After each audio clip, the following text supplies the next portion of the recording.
ಜಾಗ ಬಿಡಿ.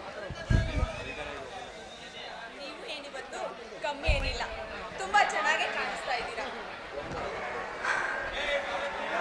ಏನ್ರಿ ಇಂಥ ಸಮಯದಲ್ಲಿ ನಮ್ಮ ಮೀನಾಕ್ಷಿ ಇದ್ದಿದ್ರೆ ಎಷ್ಟೊಂದು ಚೆನ್ನಾಗಿರ್ತಿತ್ತಲ್ವಾ?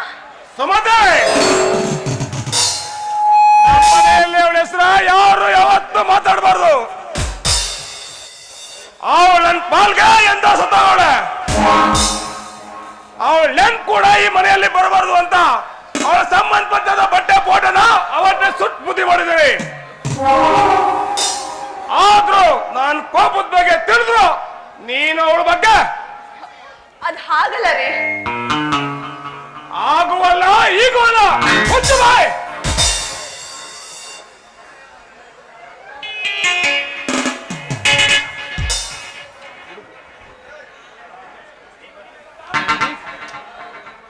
ದೇವ್ ಐ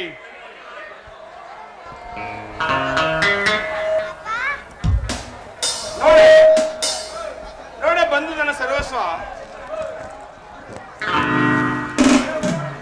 ನೋಡೆ ಇವಳೇ ನನಗೆ ತಂಗಿ ತಾಯಿ ಅಲ್ಲ. ಇವಳಿದ್ರೆ ಈ ಪ್ರಪಂಚನೇ ಇಲ್ಲ ಕಣೆ. ಹೌದು, ತಾನೇ ಇದ್ದೀನಿ. ನಿಮ್ ಮಗಳು ನಿಮ್ ಜೊತೆಗಿದ್ರೆ ನನ್ನನ್ನ ನನ್ನ ಮಗನ ಮರ್ತೇ ಬಿಡ್ತೀರಾ ಅಲ್ವಾ?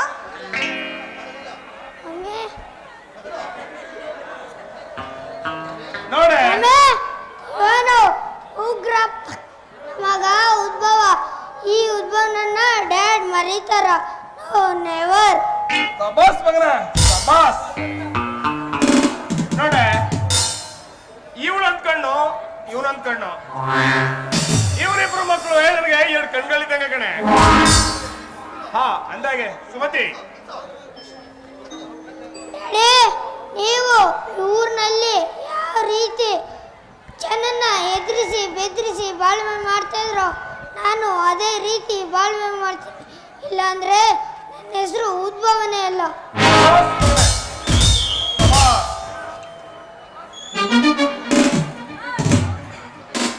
ಸುಮತಿ ಹೇಳ್ರಿ. ನೋಡಿದ್ದೇನೆ ನನ್ನ ಮಗಳನ್ನ. ಪ್ರತಿದಿನ ನೋಡ್ತಾ ಇದ್ದೀನಲ್ಲ. ಆಗಲ್ಲ ಕಣೆ. ಮತ್ತೆ ಇವಳ ವಯಸ್ಸು ಬಂದ್ರೆ ನಿಂತರನೆ ಕಾಣ್ತಾಳೆ. ಒಂದು ರೇಖೆನೂ ಕೂಡ ಹೆಚ್ಚು ಕಡಿಮೆ ಇಲ್ಲ ಕಣೆ.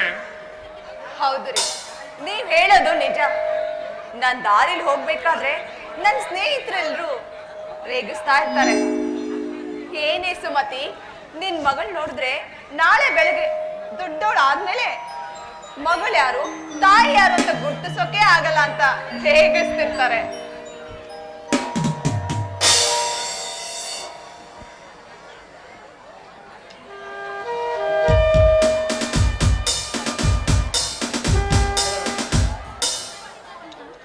ಅತ್ತಿಗೆ ಮೀನಾಕ್ಷಿ, ಒಬ್ಳೆ ಬಂದೇನೆ. ಇಲ್ಲ, ಹೇಳಿ ನಿನ್ ಗಂಡ. ಅವರು ಬಂದಿದ್ದಾರೆ. ಏನಂದ್ರೆ ಬನ್ನಿ ಒಳಗೆ. ಚೆನ್ನಾಗಿದ್ದೀರಾ? ಈ ಬೀದಿ ಜೊತೆ ಎಂತ ಮಾತು. ಮೀನಾಕ್ಷಿ, ನಾನು ಕೊಲೆಗಾರೋದಕ್ಕೆ ಮೊದಲು ಹೋದ್ರೆ ಸರಿ, ಇಲ್ಲ ಅಂದ್ರೆ ಏನ್ರಿದು? ಮನೆಗೆ ಮಗಳು ಬಂದಿದ್ದಾಳೆ, ಅವಳನ್ನ ಸ್ವಾಗತಿಸೋದ್ ಬದಲಾಗಿ ಏನೇನೋ ಮಾತಾಡ್ತಿದ್ದೀರಲ್ಲ. ಇವಳ ಮನೆ ಮಗಳು ನನ್ನ ಜೀವಕ್ಕೆ ಜೀವವಾಗಿ ಸಾಕಿ ಸಲುಬಿದೆ. ಅಪ್ಪ ಅಮ್ಮ ಇಲ್ಲನ್ನು ಕೊಡ್ತನು ಕೂಡ ಬಾರ್ದಂಗೆ ನೋಡ್ಕೊಂಡಿದೆ. ಅಂತವಳು ಇವನಿಗೆ ಕೊಟ್ಟ ಹುಡುಗನ ಏನು ಗೊತ್ತಾ? ಬರೀ ನೋವು, ನಿರಾಸೆ, ಕಷ್ಟ, ದುಃಖ. ಯಾಕಣ್ಣ, ಯಾಕೆ ಇಷ್ಟು ವರ್ಷ ಆದ್ರೂ ಈ ರೀತಿ ದ್ವೇಷ ಸಾಧಿಸ್ತಿದ್ಯಾ? ನಾನೇನಣ್ಣ ಅಂತ ತಪ್ಪು ಮಾಡ್ತೆ? ನಿನಗ್ ಗೊತ್ತಿಲ್ಲದೆ ಇವ್ರನ್ನ ಪ್ರೀತಿಸಿ ಮದುವೆ ಆಗಿದ್ದು ಒಂದೇ ಒಂದು ಕಾರಣ ಬಿಟ್ಬಿಟ್ರೆ ನಿನ್ನ ಮಾನ ಮರ್ಯಾದೆ ಹೋಗುವಂತ ಕೆಲಸ ನಾನೇನು ಮಾಡಿಲ್ಲ ಅಣ್ಣ, ನಾನೇನು ಮಾಡಿಲ್ಲ. ಇಷ್ಟಕ್ಕೂ ಇಷ್ಟೊಂದು ಅವ್ರ ಮೇಲೆ ಕೋಪ ಮಾಡ್ಕೊಳಕ್ಕೆ ಅವ್ರೇನ್ ಗತಿ ಇಲ್ದಿದ್ದವ್ರಲ್ಲಣ್ಣ. ಅವ್ರಿಗೂ ಊರಲ್ಲಿ ಅವ್ರದ್ದೇ ಆದ ಸ್ಥಾನ, ಮಾನ, ಮರ್ಯಾದೆ, ಗೌರವ ಎಲ್ಲ ಇದೆ. ಸಾಕು ಸಾಕು, ಇಷ್ಟು ವರ್ಷಗಳ ಕಾಲ ದ್ವೇಷ ಮಾಡಿದ್ದು ಎಲ್ಲ ಮರ್ತ್ಬಿಟ್ಟು ಎಲ್ಲರೂ ಸೇರಿ ಒಂದಾಗಿರೋಣ. ದಯವಿಟ್ಟು ಅವಕಾಶ ಮಾಡ್ಕೊಳ್ಳೋಣ. ಆಗ ನನ್ನ ಕಾಲಿಡು ಕೇಳ್ಕೊತೀನಿ.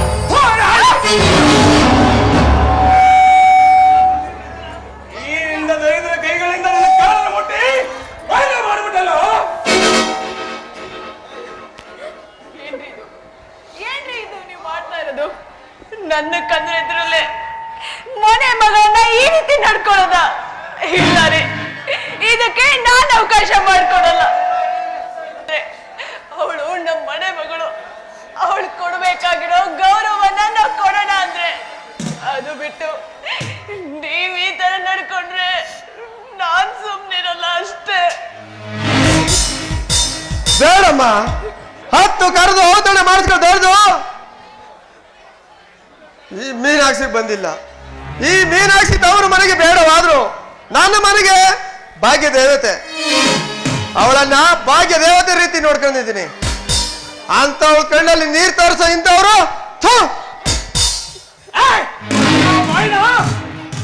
ಮಾನ್ಗೆಟ್ಟವ್ರ ಮಾನ ಮರ್ಯಾದೆ ಏನೋದಿದ್ರೆ ಈ ಉಗ್ರಪ್ಪನ ಮನೆ ತುಳಿತಿರ್ಲಿಲ್ಲ ನಿಮ್ ಯೋಗ್ಯತೆಗ.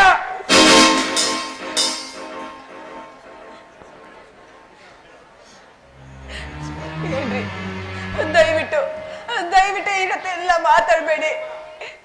ನನಗೆ ತುಂಬಾ ನೋವಾಗತ್ತೆ ರೀ. ರೀ, ಅವರು ನಮ್ಮ ಮನೆ ಮಗಳು ರೀ. ಅವಳಿಗೆ ಕೊಡ್ಬೇಕಾಗಿರೋ ಗೌರವನ್ನೆಲ್ಲ ಕೊಡೋಣ ಅಂದ್ರೆ ದಯವಿಟ್ಟು ಅಂದ್ರೆ ಈ ರೀತಿ ಮಾತಾಡ್ಬೇಡಿ ಅಂದ್ರೆ ಮಾತಾಡ್ಬೇಡಿ. ಅಣ್ಣ ಬೇಡಣ್ಣ, ಈ ಹಾಗೆತನ ದ್ವೇಷ ಎಲ್ಲ ಇಲ್ಲಿಗೆ ಮುಗಿಸ್ಬಿಡ. ನಿನ್ನ ದಮ್ಮಯ್ಯ ಅಂತೀನಿ, ನಾವೆಲ್ಲರೂ ಸೇರಿ ಒಟ್ಟಿಗೆ ಇರೋಣ. ದಯವಿಟ್ಟು ಆಗಲ್ಲ ಅಂತ ಹೇಳ್ಬೇಡ, ಅವಕಾಶ ಮಾಡ್ಕೊಡೋಣ. ನಿನ್ನ ದಮ್ಮಯ್ಯ ಅಂತೀನಿ. ಮೀನಾಕ್ಷಿ, ಇನ್ನೊಂದು ಕಣ ಇಲ್ಲಿ ಇದ್ರೆ ನನ್ನ ಮೇಲೆ ಆಣೆ. ಒಂದ್ ನಿಮಿಷ ನನ್ನ ಮಾತು ಕೇಳಿ ಅಣ್ಣ. ಅತ್ತಿಗೆ ಅಣ್ಣ, ಕಡೆದ ಮಾತು ಕೇಳ್ತಿದ್ದೀರಣ್ಣ. ದಯವಿಟ್ಟು ನನ್ನ ಅಪರಾಧ ಕ್ಷಮಿಸಿ ತಂಗಿ ಅಂತ ಮನೆ ಮಗಳು ಹೋಗ್ತಾ ಇದ್ದಾಳೆ ಅಂದ್ರೆ ಏನಂದ್ರೆ ಒಂದೇ ಒಂದ್ಸರಿ ಕೇಳ್ತೀನಿ. ಮನೆ ಮಗಳು ಹೋದ್ರೆ ಈ ಮನೆ ಬಡಿದಾಗುತ್ತೆ ರೀ. ದಯವಿಟ್ಟು ನನ್ನ ಮಾತು ಕೇಳಿದ್ರಿ ಹೋಗ್ಬೇಡ ಅಂತ ಹೇಳಿ ಅಂದ್ರೆ ಮೀನಾಕ್ಷಿ ಹೋಗ್ಬೇಡ, ಹೋಗ್ಬೇಡ. ನಾನು ಹೇಳ್ತೀನಿ ಹೋಗ್ಬೇಡ ಅಂದ್ರೆ ಹೋಗ್ಬೇಡ.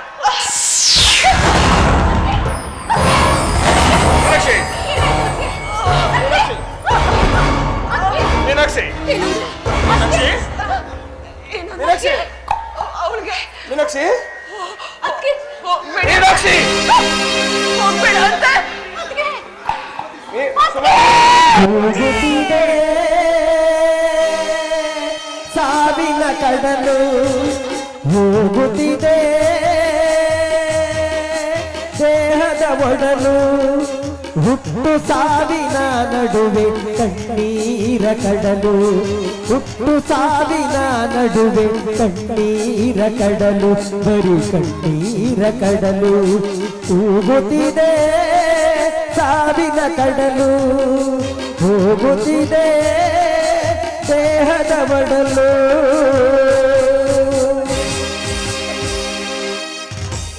ಆ